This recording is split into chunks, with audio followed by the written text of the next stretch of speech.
Ya, teman-teman, sekarang saya akan ngebahas salah satu dosa dari 101 dosa penulis pemula. Aku masuk ke 8 dosa dalam judul. Jadi di bagian keempat itu ada 8 dosa judul. Jadi kalau kita lihat di buku ini itu ada sekitar 17 bagian. Jadi yang bagian pertama itu adalah 5 dosa utama yang berkaitan dengan pengolahan kata atau gaya yang sama. Terus kemudian di bagian duanya 5 dosa akibat kalimat yang nggak efektif dan nggak efisien. Bagian ketiga 4 dosa dalam hal ide.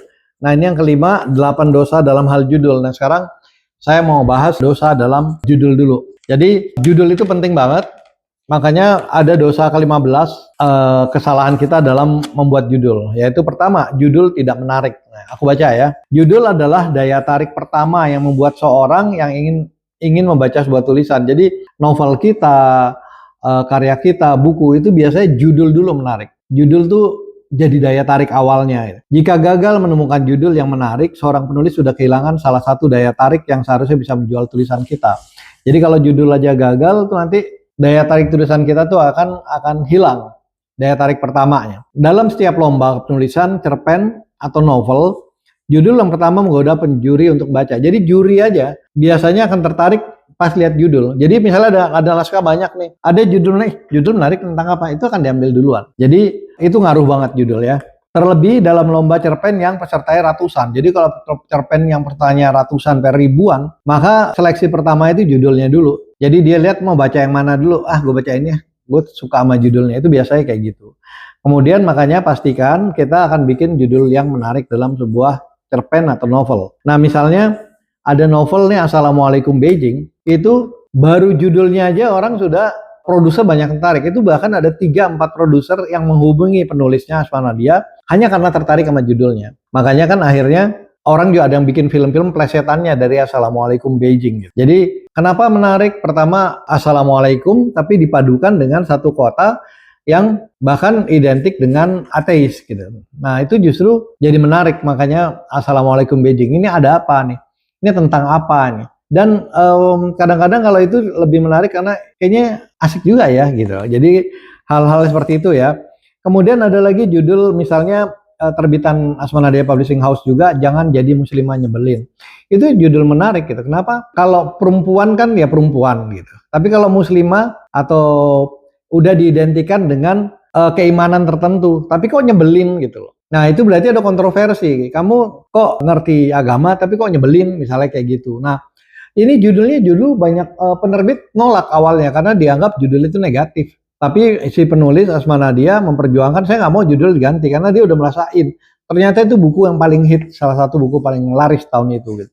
Jangan jadi muslimah nyebelin gitu ya. Nah kemudian bagaimana cara membuat judul menarik? Nah itu ada tip-tipnya. Pertama judul harus membuat penasaran. Jadi Assalamualaikum Beijing selain enak itu bikin penasaran. Kayak Laskar Pelangi menurut saya termasuk bikin penasaran. Saya jawab, itu apa sih? Nama apa sih gitu. Karena kata-kata itu belum pernah ada gitu loh. Nah itu judul harus bisa menggoda pembaca. Jadi itu juga buat penasaran, menggoda. Tidak terlalu panjang juga tidak terlalu pendek. Jadi judulnya itu nggak boleh panjang banget, nggak boleh pendek banget. Biasanya buku sukses itu 3 kata. Tapi ini teori yang dulu ya. Tapi kalau misalnya teori kalau kamu sastrawan banget bikin judulnya panjang-panjang banget itu ya terserah.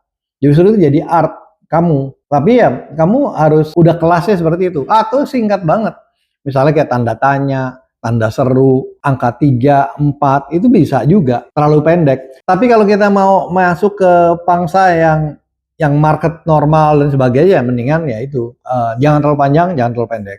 Kemudian jika judul menyebutkan nama, pastikan tokohnya menarik. Jadi kalau misalnya pakai namanya juga harus menarik. Gitu. Jangan nama-nama yang pasaran, nama-nama yang semua orang punya temen yang namanya sama itu gitu loh. Jadi akhirnya tidak ada menarik. Dan perlu diingat nama sendiri sudah punya karakter. Jadi nama itu punya, kalau nama ini cocoknya buat ini, nama ini cocoknya buat ini kayak gitu. Kadang-kadang ada orang yang namanya ini kelakuannya begini kok. Baru sekali gue ada orang namanya kayak gini kelakuan kayak gitu, misalnya kayak gitu ya. Itu ngaruh. Kemudian judul nggak boleh membocorkan cerita. Walaupun sekarang di KBM banyak judul yang membocorkan cerita tapi malah laku. Jadi memang kadang-kadang beda. Kalau zaman dulu nih sebetulnya ketika ada judul bikin penasaran, orang penasaran, pas dibocorin, udah ketahuan kejadiannya begini. Tapi Sekarang ada orang-orang yang udah dikasih tahu judulnya malah tertarik. Kok bisa ya? Gimana ceritanya itu bisa terjadi? Misalnya kayak gitu. Sebetulnya judul jangan membocorkan isi. Ya misalnya ada tayangan nih judulnya seorang tukang layangan sukses menjadi tentara atau sukses menjadi pilot. Itu nonton aja saya udah tahu nih anak bakal jadi pilot gitu. Jadi buat apa gue nonton ya? Jadi dia ditangkep, dipukulin, di penjara, difitnah sebagai pencuri. Saya sama sekali nggak ada kekhawatiran karena judulnya udah kasih tahu nih anak pasti sukses. Jadi nih anak jatuh kecemplung nggak bakal mati. Orang judulnya bilang jadi pilot ya. Ini belum jadi pilot berarti belum pasti kan. Jadi judulnya itu udah bikin endingnya ketahuan sehingga akhirnya semua peristiwa udah nggak bikin penasaran. Tapi itu kalau orang-orang yang sudah berpikir secara strategis, taktis dan sebagainya ya. Tapi ternyata pasar kita tuh banyak orang-orang yang tidak terlalu akademisi, nggak terlalu peduli ini, yang penting enjoy aja ya tetap working. Jadi ada judul-judul sukses walaupun bocorin istri, tapi tidak berarti judul itu bagus. Ini menunjukkan bahwa ya memang pangsa umum juga kadang-kadang bisa menerima judul-judul yang nggak bagus gitu ya. Pilihlah dengan cerdas kata dan diksi yang tidak lazim. Nah kata-kata yang diksi yang tidak lazim itu bisa menarik. Kalau nggak salah Inferno itu kalau itu dipilih oleh penulis Da Vinci Code. Buat orang Amerika menarik apa nih? Padahal itu kan neraka ya pakai bahasa Spanyol misalnya kayak gitu. Jadi karena dia gunakan kata yang beda, orang jadi mau tahu itu apa sih misalnya kayak gitu. Ya pilihlah dengan cerdas kalimat kata yang provokatif, pilihlah dengan cerdas frasa yang tidak standar. Nanti kita akan bahas lagi teknik-teknik bikin judul-judul yang sukses. Apalagi kalau di KBM, judul ini yang membuat penghasilan nulis itu bisa puluhan juta sampai ratusan juta per bulan.